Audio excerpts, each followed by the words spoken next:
WhatsApp guys, কেমন আছো সবাই? আশা করি সবাই খুব ভালো আছো। যাই হোক, আজকে আমরা একটা জাপানিজ এনিম সিনেমা এক্সপ্লেন করব, যে সিনেমাটি রিলিজ পেয়েছিল 2006 সালে, আর সিনেমাটি বক্স অফিসে আয় করেছিল 824 কোটি টাকা। তো বুঝতে পারছো এটা অনেক ব্যবসায় সফল সিনেমা ছিল। তো যাই হোক, এই সিনেমাটা আমি যখন দেখেছি আমার কাছে কেমন লেগেছে এটা আমি বলতে পারবো না, তবে খারাপও লাগেনি আর কি, এবং অন্যরকম একটা ফিল এসেছে। তো আমি এটা সংক্ষেপে এক্সপ্লেন করে দেখি তোমাদের মধ্যে কি ফিল আসে। তো সিনেমার শুরুতে আমরা সমুদ্রে একটা জাহাজ দেখতে পাই, আর তখন সমুদ্র কিন্তু প্রবল ঝড় হচ্ছিল। তো জাহাজের মানুষ তো মনে করছিল যে এটা সামুদ্রিক ঝড়, কিন্তু তখনই মানুষ দেখতে পায় যে আকাশে দুটো ড্রাগনের লড়াই হচ্ছে। মানে ঝড়ের কারণটা হচ্ছে এটি। তো ড্রাগন দেখে জাহাজের মানুষ তো অবাক হয়ে যায়, কারণ তারা ড্রাগনের গল্প শুনেছে, কিন্তু ড্রাগন যে বাস্তবে আছে এরকম তো তারা জানেনি। মানে এই প্রথম তারা ড্রাগন দেখলো। তো এরপর দেখা যায় ওই ড্রাগনের মধ্যে একটা ড্রাগন আরেকটা ড্রাগনকে গলা কেটে মেরে ফেলে, আর তারপর মৃত ড্রাগনটি সমুদ্রের মধ্যে পড়ে যায়। আর তখন আশেপাশের পরিবেশ একেবারে ঠান্ডা হয়ে যায়, মানে ঝড় শেষ। তো এরপর জাহাজের ওই নাবিকের এই ঘটনা রাজার কাছে গিয়ে খুলে বলে, যেটা শুনে রাজার অনেক পুরনো একটা লোক বলেন, শত শত বছর আগে মানুষের ড্রাগনরা একসাথে বসবাস করত, কিন্তু একসময়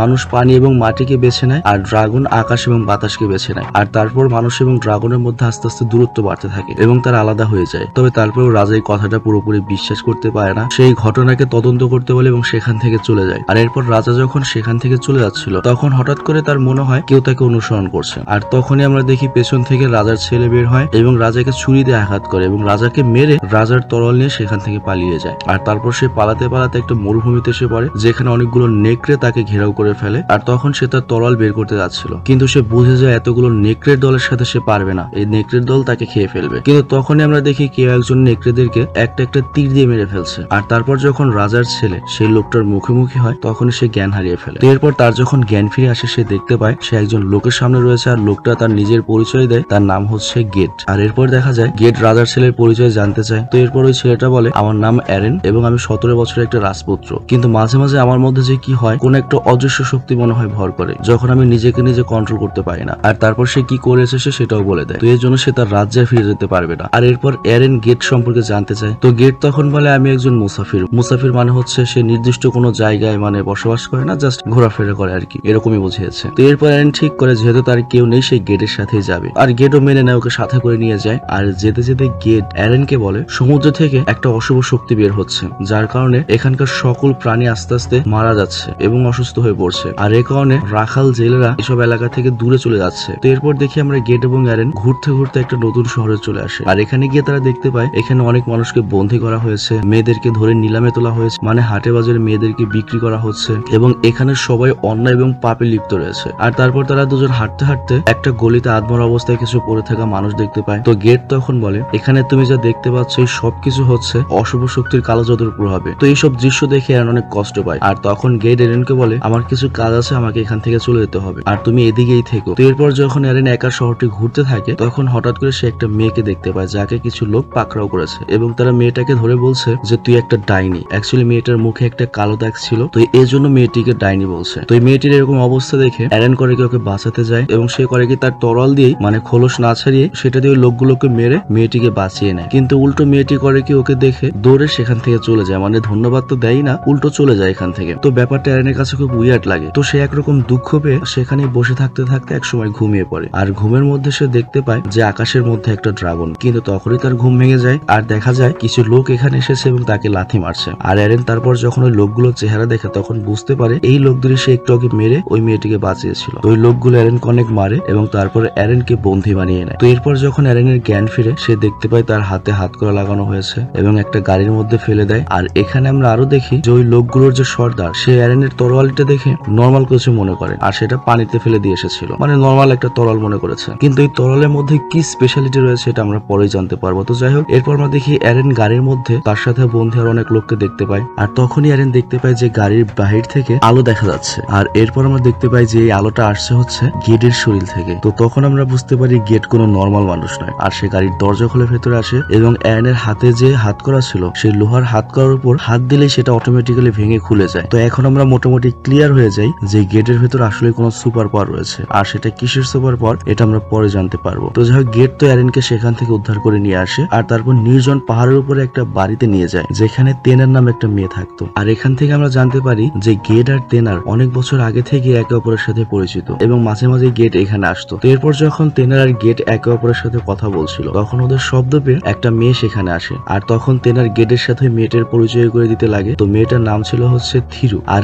এটাই কিন্তু সে মেয়ে যে মেয়েকে অ্যারেন কিন্তু বাঁচিয়েছিল। তো যাই হোক, থিরুর একটা সমস্যা ছিল, সে অপরিচিত মানুষদের সামনে যেত না। কিন্তু গেদ যখন ওই মেয়েটির সাথে ভালো মতো কথা বলে তখন সে বুঝতে পারে যে গেদ আসলে ভালো মানুষ এবং ইজি হয়ে যায়। তো যাই হোক, গেদ থিরুর মুখে কালো একটা দাগ দেখতে পায় এবং গেটের ভেতর যেহেতু সুপার পাওয়ার রয়েছে আমরা বুঝতে পারি যে গেট হয়তো থিরু সম্পর্কে অনেক তথ্য জেনে গিয়েছে, কিন্তু তারপরেও গেট এ সম্পর্কে কিছুই বলে না এবং থিরুর মধ্যে কি স্পেশাল পাওয়ার রয়েছে সেটাও আমরা জানতে পারি না। থিরু মানে মেয়েটি আর কি। তো যাই হোক, অন্যদিকে আমরা দেখি যে লোকগুলো অ্যারেনকে বন্দী করেছিল তারা এই সিনেমার যে ভিলেন কোবের কাছে যায়, আর কোবের কাছে গিয়ে তারা এন এবং গেটের সম্পর্কে সবকিছু বলে যে গেট অ্যারেনকে উদ্ধার করে নিয়ে গিয়েছে, যেটা শুনে কোব রেগে যায় এবং অ্যারেনকে আবার ধরে আনতে বলে। তো এখানে একটা মজার ফ্যাক্ট বলি, এই কোবকে যে দেখতে পাচ্ছ, এই কোবের যে ভয়েসটা দিয়েছে এটা কিন্তু কোনো মহিলা ভয়েস দেয়নি, এটার ভয়েস দিয়েছে হচ্ছে 2003 সালে আসা স্পাইডারম্যান 1 সিনেমার যে ভিলেন ছিল সেই আর কি। তো যাই হোক, আমরা এখন জানতে পারি যে গেটের চেয়ে কোবের শক্তি অনেক বেশি এবং তারা দুজনেই কিন্তু জাদুকর। তো এখন ব্যাপারটা আমরা ক্লিয়ার হলাম যে গেটের কাছে এত পাওয়ার কই থেকে আসলো। আর কোবের শক্তি গেটের চেয়ে বেড়ে গিয়েছে, এর কারণটা হচ্ছে মানুষ যদি ভয় থাকে বা হতাশায় থাকে তাহলে কোবের ভেতরে শক্তি বেশি আসে এবং যতদিন এখানকার মানুষ ভয় পেয়ে থাকবে ততদিন কোবের শক্তি আস্তে আস্তে বাড়তেই থাকবে। তো যাই হোক, এর পরের দিন সকালে আমরা দেখি থিরু তেনারকে ঘরের মধ্যে খুঁজতে খুঁজতে অ্যারেনের কাছে চলে আসে। মানে ও জানতো না যে অ্যারন এই বাড়িতে রয়েছে। তো অ্যারেনকে দেখে সে চিনতে পারে এবং রেগে যায়। মানে বিষয়টা আমার কাছে খটকা লাগলো। অ্যারেন কিন্তু থিরুকে উল্টো বাঁচিয়েছিল, তবে তারপরেও থিরু তাকে দেখতে পারছে না। কেন দেখতে পারছে না এটা আমরা একটু পরেই জানতে পারবো। কিন্তু এরপরে আমরা দেখি তেনার থিরুকে বোঝায় যে অ্যারেনও ভালো ছেলে, খারাপ ছেলে নয়, কিন্তু থিরু কোনো কথাই নেয় না। আর অন্যদিকে দেখা যায় গেট শহরের উদ্দেশ্যে রওনা হয়েছে অ্যারেনের তরলটা খোঁজার জন্য। তো হয়তো অ্যারেনের তরলের মধ্যে স্পেশাল কিছু রয়েছে, সেটা আমাদের এখনো বলা হয়নি। আর এদিকে দেখা যায় থিরুকে হঠাৎ করে খুঁজে পাওয়া যাচ্ছিল না এবং তেনা এর জন্য তাকে অনেক জায়গায় খুঁজে কিন্তু কোথাও খুঁজে পায় না। আবার ওদিকে অ্যারনও তো থিরুকে খুঁজছিল। তো অ্যারন থিরুকে পাহাড়ের একটা খোলা জায়গায় দেখতে পায় যেখানে থিরু গান গাচ্ছিল। তো এই গানটা শুনে অ্যারেনের মনে অনেক কষ্ট জাগে এবং সে কান্না করতে থাকে। আর এরপর থিরু যখন ঘুরে অ্যারেনকে দেখতে পায়, অ্যারেনের অবস্থা দেখে অ্যারেনের জন্য তার মায়া লাগে। আর এরপর সে অ্যারেনের সাথে এসে কথা বলে এবং বলে যে কেন সে অ্যারেনকে অপছন্দ করছে। অ্যাকচুয়ালি যেদিন অ্যারেন ওই লোকগুলোর কাছ থেকে থিরুকে বাঁচাতে গিয়েছিল তখন ওই লোকগুলো বলেছিল তোর যদি জানের মায়া থাকে তাহলে এখান থেকে চলে যা, কিন্তু তখন অ্যারেন বলেছিল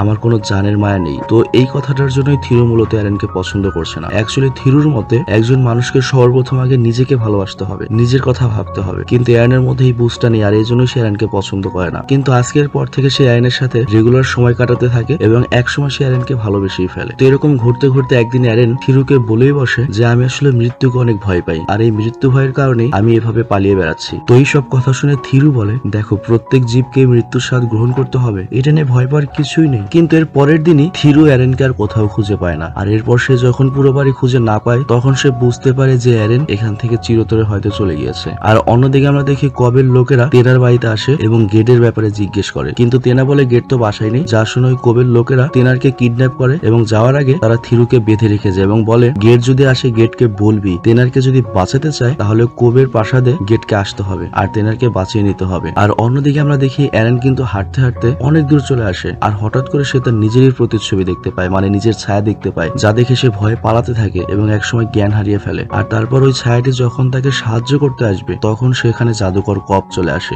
আর সে অ্যারেনকে নিয়ে সেখান থেকে তার প্রাসাদে চলে যায়। আর অন্যদিকে আমরা দেখি থিরুকে যে বেঁধে রাখা হয়েছিল সে কিন্তু অনেক কষ্টে নিজেকে মুক্ত করেছে আর তারপর গেটকে খুঁজতে বেরিয়ে পড়ে। আর কিছু দূর যেতেই সে গেটকে খুঁজেও পায় আর তারপর গেটকে সব খুলে বলে, যা শুনে গেট মারাত্মক রেগে যায় এবং থিরুর কাছে অ্যারেনের তরোয়ারি দেয় এবং বলে এই তরোয়ালটি তুমি অ্যারেনের কাছে পৌঁছে দিও আর আমি সরে যাচ্ছি তেনারকে বাঁচাতে। তো এরপর থিরুকারীকে অ্যারেনকে খুঁজতে চলে যায় আর তখন সে হঠাৎ করে অ্যারেনকে সামনে দেখতে পায়। তো অ্যারেনকে সে যখন ডাকে অ্যারেন কোনো কথার উত্তর দেয় না, উল্টো সে সামনের দিকে এগিয়ে যেতে থাকে, মানে চলে যেতে থাকে। তো থিরু তখন ওর পেছন পেছন যায় ডাকে, কিন্তু অ্যারেন কোনো কথা বলে না, ও শুধু লাগাতার যেতেই থাকে। তো থিরুর তখন মনে হয় অ্যারেন হয়তো তাকে অনুসরণ করতে বলছে, মানে ওর পেছন পেছন আসতে বলছে। তো এর জন্য সে করে কি অ্যারেনের পিছু পিছু যেতে থাকে। তবে এখানে থিরুর কিন্তু মোটেও ধারণা ছিল না যে এটা অ্যারেন নয়, এটা অ্যারেনের ছায়া। আর এরপর আমরা দেখি কবের প্রাসাদে গেট পৌঁছে গিয়েছে আর তাকে দেখি কব বলে তুমি যেহেতু এখানে এসেই পড়েছো তাহলে আমি আমার কথা মতো তেনারকে মুক্ত করে দেব। কিন্তু তখনই গেটের উপর অ্যারেন হামলা করে, যা দেখে গেট বুঝে যায় যে অ্যারেনকে কালো জাদু করে ওকে পুতুল বানিয়ে ফেলা হয়েছে। আর তারপর সে অ্যারেনকে আস্তে আস্তে বোঝাতে থাকে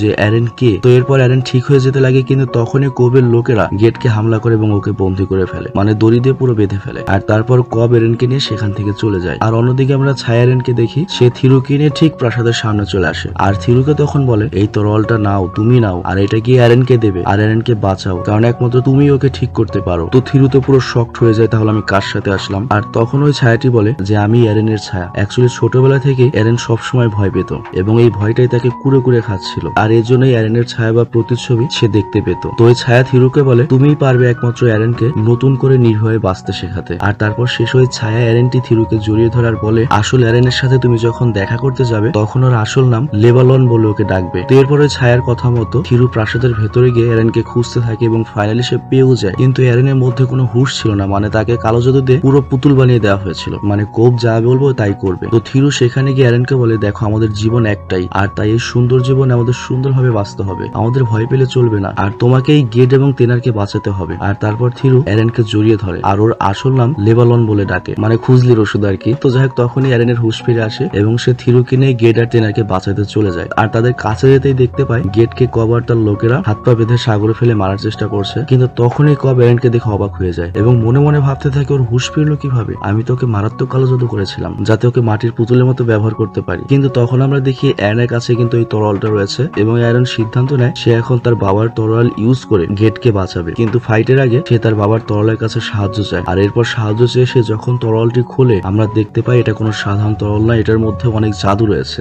আর গেট তখন একটা মুস্কি হাসি দেয়, তার মানে গেট এরেন এবং এই তরোয়ালের স্পেশালিটি জানতো আর এর জন্যই সে তরোয়ালটা উদ্ধার করেছিল। এরপর আমরা দেখি এরেন তার তরোয়াল দিয়ে একে কবের সকল লোককে মেরে ফেলে। আর এরপর যখন এরেন কবের কাছে যাবে তখন কব করে কি তার কালো জাদু করতে লাগে, কিন্তু এরেন তখন ওই হাতটাই কেটে ফেলে, যার কারণে কব তার আসল রূপে চলে আসে, মানে ডাইনির রূপে। আর তারপর থিরুকে ধরে মারার জন্য নিয়ে যায় যাতে সে অমরত্ব পেতে পারে। কিন্তু এরেন তখন তাকে বলে এই পৃথিবীতে কেউ অমর হতে পারবে না। কিন্তু এটা শোনার পরে কব উল্টো থিরুকে মেরে ফেলে। আর এটা যখন এরেন দেখতে পায় সে অনেক কষ্ট পায়। কিন্তু তখনই এই সিনেমার একটা টুইস্ট আসে, সেটা হচ্ছে থিরু আবার জেগে ওঠে এবং সে যখন দাঁড়িয়ে থাকে এটা দেখে কব তো পুরো শক্ট হয়ে যায় এবং বুঝতে পারে থিরু কোনো সাধারণ মানুষ নয়, থিরু একমাত্র তাকে হয়তো সেই অমরত্বটা দিতে পারবে, কারণ থিরুর ভেতরে সে অমরত্ব রয়েছে। তো এর জন্য সে উল্টো থিরুর কাছে অমরত্ব ভিক্ষা চায়। কিন্তু তখনই থিরু একটা ড্রাগনে পরিণত হয় আর তারপর থিরু কবকে মেরে সেখান থেকে চলে যেতে লাগে। তো এর মানে হচ্ছে থিরু কিন্তু মানুষ নয়, সে একটা ড্রাগন ছিল। আর থিরু যখন চলে যাচ্ছিল তখন এরেনও করে ওর সাথে যাওয়ার জন্য ওর উপর লাভ দেয়। আর তখন থিরু এরেনকে তার ডানায় নিয়ে সেখান থেকে চলে যায়। আর এদিকে আমরা দেখি